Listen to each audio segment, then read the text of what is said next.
Naranasan mo na bang matakot sa isang sitwasyon or sa isang bagay, yung parang kakainin ka ng buo?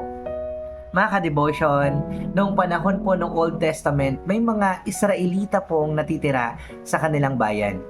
At sila po ay sinakop or ang naghahari po dito noon ay ang hari ng Babylonia na walang iba kundi si Nebuchadnezzar. Kasama po ng hari si komandante na si Nebuzaradan. Nung panahon na ito, nababalot po sila ng matinding takot. At sa gitna ng katakutan na ito, ay may pinadala ang Panginoon na propeta.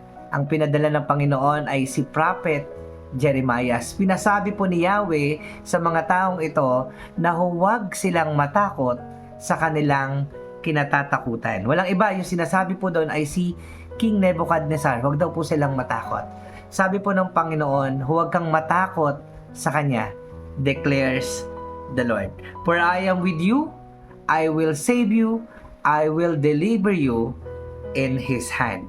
Jeremiah 42 verse 11. At yan po ang sinabi ng Panginoon. Malinaw po ang utos ng Diyos na huwag po tayong matakot. Bakit?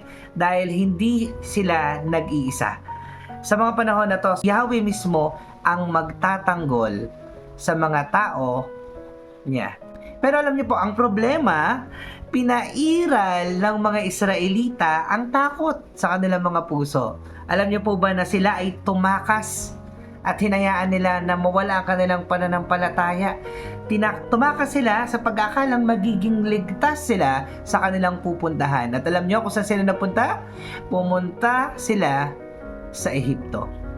At yun na nga, nangyari na ang hindi dapat mangyari. At naranasan nila yung matinding paghihirap. Alam niyo mga ka-devotion, madalas ganito tayo pinangungunahan natin yung Panginoon. Madalas nagkakaroon kaagad tayo ng second thought o nanghihingi tayo sa ibang tao ng opinion, second opinion, no?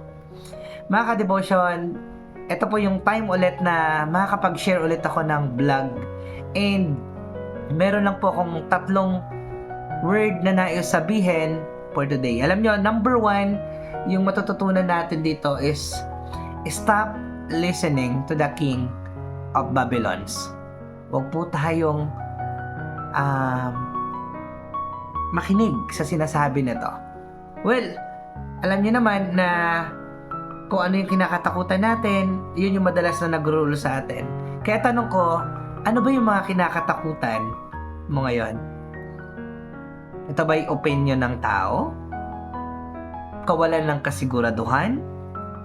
O takot na magkamali? Well, tandaan mo mga ka-devotion, mas makapangyarihan ang Panginoon sa kahit na ano pang sitwasyon na nangyayari ngayon or kahit na ano bang balakid na maaaring kumontra sa plano ng Diyos sa buhay natin or sa buhay mo. Number 2, stay where God placed you. Huwag kang tumakas, huwag kang magtago, manindigan ka sa posisyon, sa calling mo na binigay sa'yo ng Panginoon. Last, step out of faith. Again, kung may mga panahon sa buhay mo na tumigil ka na, tinigilan mo na yung calling na pinagkaloob sa'yo ng Panginoon, tumigil ka na mag-aral, tinigil mo na ang pagbabasa ng Biblia, or itinigil mo na ang paglilingkod sa Panginoon, well, magsimula ka ulit ngayon. Mga ka-devotion, kasama natin ang Panginoon.